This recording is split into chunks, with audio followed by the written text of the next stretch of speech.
The Mariners play their first game 173 in franchise history tonight. Welcome to the Dom Skeen channel, your one-stop shop for the Mariners storylines on Seattle's minds. And today, the Mariners are farther than they've ever been. Game 173 has never happened once in this franchise's history. And what did Dan Wilson say in the pregame press conference? We're focused on the task at hand. Now, Julio also said after our Game 5 victory, there's no hiding it. We know what this means. We're one win away from the World Series. But at the same time, I want to give a quote that Nick Saban used to use, that Tom Coughlin used to use, and that is from the Bible. Be where your feet are. Be where your feet are. We are going to remain present at all times in this game today. This is the most human game of all time, and that's why we love baseball. There is no predictions, there's no scouting reports even that can prepare us for the human element of tonight's game. But the scouting reports, looking at what can happen, playing baseball the right way, is why this S means so much to us. We aren't just excited tonight because the Mariners are going to make the World Series.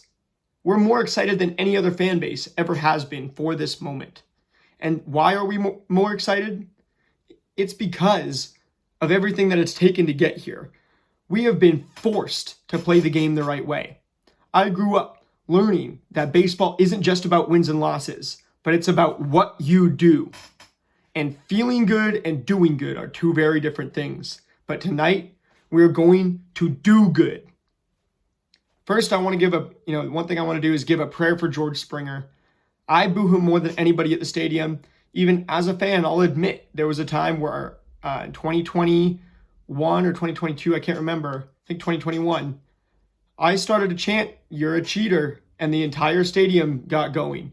When we were down, the stadium wasn't necessarily full of Mariners fans at that point. And the ushers even had to come over and tell me to stop starting the chant. They said, "You can boo him all you want." And I was like, hey, well, it is what it is, right? I started the chant. We made that thing rock. If you remember those games where we made that thing rock, we got national attention. Let me know in the comments down below, right? It feels good to be a fan base that puts on for playing the game the right way. But also part of playing the game the right way is realizing the human element. And when a human being is getting injured, and in this case, drilled in the kneecap, you must show some humanity and let the moment be about more than just yourself. This is what separates us from the ancient Romans cheering on gladiators in a fight to the death. And what separates us is that we found this game. We found a much better way to have these arenas, have athletics, have sporting competitions. This is that. This S means so much, not just because of our wins and our losses. Otherwise, we wouldn't be here right now. This S means so much because we have learned all of the right lessons from this game. I also want to mention that the double plays to end innings, absolutely crucial when it comes to that last game. 2 innings in a row, one with the bases loaded, one with several runners on base as well. And both of them ended with a crucial double play. And that 2-3 double play that Cal made where the ball bounces on the plate going backwards, Cal tags the plate while he tells the ump and throws to first base, obviously got us out of a huge inning. That was only the second 2-3 double play in postseason history, with the other one initiated by current Mariners manager and Mariners legendary catcher Dan Wilson. And that is why we're listening to the words of Dan Wilson today. We are, when the fans get a little bit dejected when we go down by 1 run or something happens, the players don't have that choice. They have to go 1-0 every pitch, remain stoic, and give all glory to God. And when you do those 3 things, you can't lose. Now, I'm going to change the name of predictions to opportunities for this game because I always pick the Mariners to win for a reason. We're looking for paths to victory. We're looking for how we can win, not what we're going to win or how much we're going to win by. We know the task at hand. Every one of us wants the same result. For homers, I'm going to pick Randy and Gino, just like I did last game. Randy, because why would I ever get off this train right now? Randy's taking good at bats. He is absolutely in pitchers' heads. When he got hit in the two most important innings of this postseason, which helped load the bases. And his presence at the plate is there. The walks are coming. This is just like the beginning of the year. He had a homer streak to start the year. Then he didn't hit a homer for months. And yet he went on a massive homer barrage again in the beginning of July. Randy and Gino might be two of the streakiest players, as far as homers that this team's ever had. But Gino taught us all a lesson on Friday. And when Gino hits one, they come in bunches. I'm picking Gino to hit a home run tonight because I think we're being taught a lesson that's bigger than baseball with Gino Suarez. We're being taught about human beings. We're being taught about ourselves. We're being taught about God, as Gino Suarez gives all the glory back to God. I also want to bring the Bible quote, the Bible verse that Bryce Miller put right under his postseason logo on his hat, where he knew the national TV would be looking in Game 5. Isaiah 6:8. And the Lord says, "Who shall I send?" And I said, here am I, send me. The players are ready to be sent into battle. I'm ready to go to battle. And after Game 5, I was crying in that stadium for a long time, thinking about all my loved ones, everybody who has so much love in this city, for this team, and for me and for my love for this team. And all I was saying is I never want this to end. It's never over. Do you think that Dave Niehaus, if he was still here, would let the Mariners feel dejected but because of the score of any game or because of the point we're at in any game? No, he would say, hey, every inning's a new inning. We can always do every inning is a different inning. Just because we were pressing in Game 3 and 4 didn't mean we were pressing in Game 5. We came back and we played the game the right way, and that's why we won Game 5.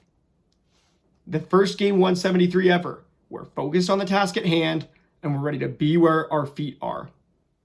With Logan Gilbert, another one of my favorite Mariners, not just for how well he plays the game, but for how he does it, how he carries himself. His shirt saying Jesus won, I absolutely love. The belief in this team is quite possibly greater than any belief that I've seen in Major League Baseball. There's the believe sign. And when we go into Game 173 tonight, we stand on a mountain of hard work, a mountain of success that was not built on the belief of doubters. Our belief is built on God. It's built on our ability to stay stoic, and it's built on our ability to take the next pitch just as seriously as we took the one before, regardless of the result. We all know the results we want, but did any of us predict the first 2-3 double play since Dan Wilson? No. Did any of us predict 2 Gino home runs last game? No. Did any of, that's why I'm picking Randy and Gino tonight. It is overwhelming belief. When we look at the actual lineups, which are out right now, one good thing is, to mention the Dodgers too, by the way, the Dodgers scouting, I've started the Dodgers scouting. Dodgers scout is going to come up before the World Series, regardless of if we win or not. I'm going to be covering that. And the good news is, the bad news is they're a great team, right? But the good news is that they have just the same number of human beings that we do. They have the same trials and tribulations we do. They're human beings. And I absolutely think the Dodgers play the game the right way. Don't buy into this narrative that the Dodgers are ruining baseball. If you want to call out a team by name, you better start with the Pirates, the Marlins, and the White Sox. The Mariners are built on this fan base in certain ways, right? If we weren't here, this team quite possibly wouldn't be either. 95 proved so much to this city. And let us not forget the lessons that we've learned to get to this point. Now I'm going to get into some of the actual analytics here, right? The Blue Jays lineup, we know they walk a ton. We know that they have hard hitters. They have about 4 guys in this lineup. George Springer is back in the lineup, leading off, DHing.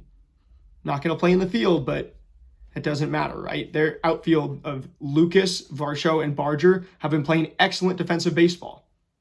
We're not going to find easy cracks in this defense.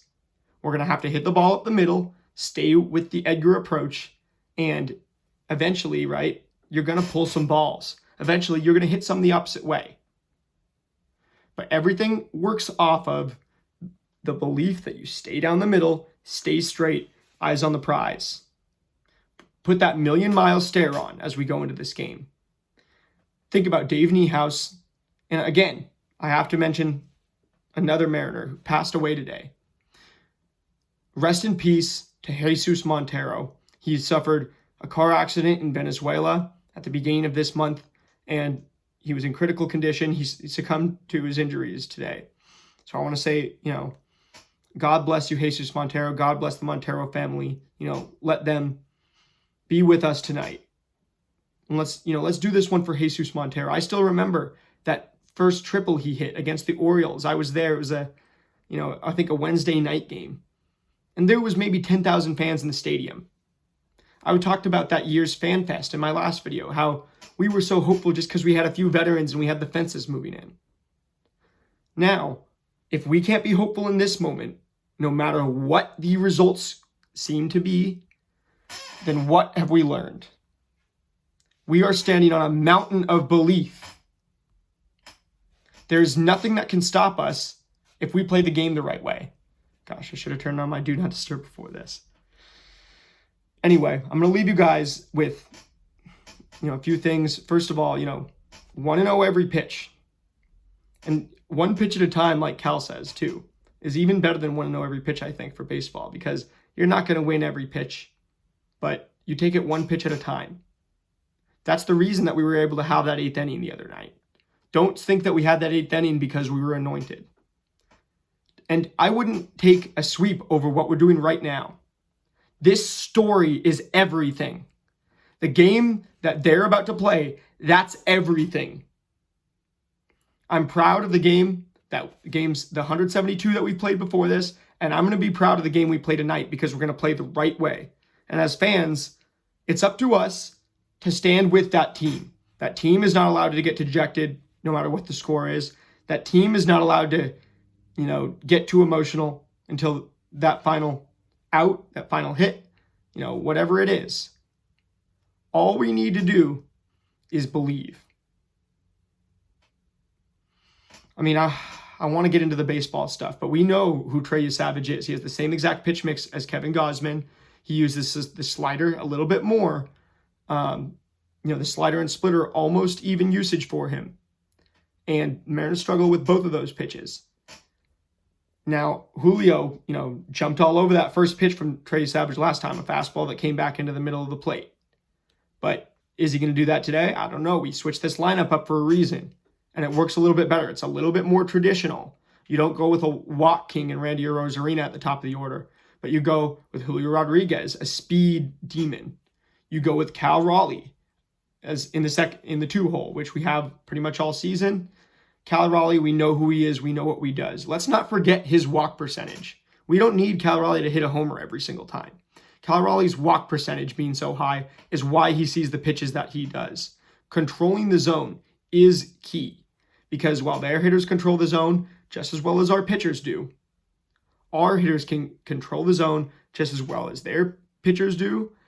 Then that is how we bring back the chaos ball that was present in the last game and that made that 2021 team one of my favorites. I know, shout out to Elephant, one of the commenters, said, were you talking about 2022, the year that we clinched? No, honestly, I loved that 2021 team so much because of the resilience they showed. And we carry them with us tonight. We carry Jesus Montero with us tonight. We carry Kyle Seager, Felix Hernandez. We carry every single person who has ever represented this S. Seattleites, non-Seattleites. Shout out to Robin Lopez. Even Offset was doing an EDM concert and wearing a Mariners hat the other day. This S means so much, not because of what's going to happen right now, but it's because of everything we've been through. This means so much, not just because of what's going to happen right now, but because of everything we've been through. That's why it's so awesome. The game we're about to play is going to be replayed for generations. Get ready to make some memories that you're going to tell your grandkids about. And when when that final out is recorded, when we get the final hit, then hug all your loved ones, let that jubilation explode. And Seattle, a city that gets divided easily, can finally unite in a way that we've never seen before. To the players in this clubhouse, I stand with you. I believe in you. I don't care what happens each inning. You go out there and attack the next inning. It's like we've never had this opportunity before, because we haven't. I mean, I have so much to say, but after the game, we're going to be emotional. We're going to recap what did happen. But like I said, I want Logan, 7 strikeouts. Score, I'm going to go with 5-4. Because I want us to battle in this game. I don't want us to think that we're going to get this game easily. I want us to think that this is going to be the hardest win we've ever had, and it's going to be the most meaningful win we've ever had. Resilience and sportsmanship. Those are the two things that this team has been built on. 49th season, we're going to tell our grandkids about this season quite possibly above all the other seasons. And it's, don't just say that we were a good baseball team, that we were a better baseball team than the others, because it might not even be true. We haven't won 116 games. We only won 90. We've won 90 several times before. We've won more than 90 several times before and not made the playoffs in those seasons. But this team is taking their opportunities one by one. Line them up and we will knock them down. Knock them down, pick them up, and cherish this moment. Enjoy this moment. Enjoy every pitch. That's my challenge to you, Mariners fans. Enjoy every pitch of this game. Don't ask what is going to happen, but ask why. Ask how. And with that, I leave you. Want to know every pitch. Stay stoic. All glory to God. And we will not lose tonight. I will see you guys after this game, no matter what happens. And beyond, no matter what happens, because this is a calling. This is not a job. This is not this is bigger than that. This is a calling. And if you can't feel it right now, check your pulse. I will see you guys after this game. Let's go stand with the men wearing this S on that field, and let's go do something that we've never done before. Even though they're the ones who are going to be on that field, we can support them with our unwavering belief. And if you think that belief isn't what got us here, then I encourage you to do some research. I will see you guys after the game, no matter what happens. I will see you guys tomorrow, no matter what happens. And, we're going to keep carrying on, because this season is far from over. And the one thing I never want it to end. I never want it to end. Go M's.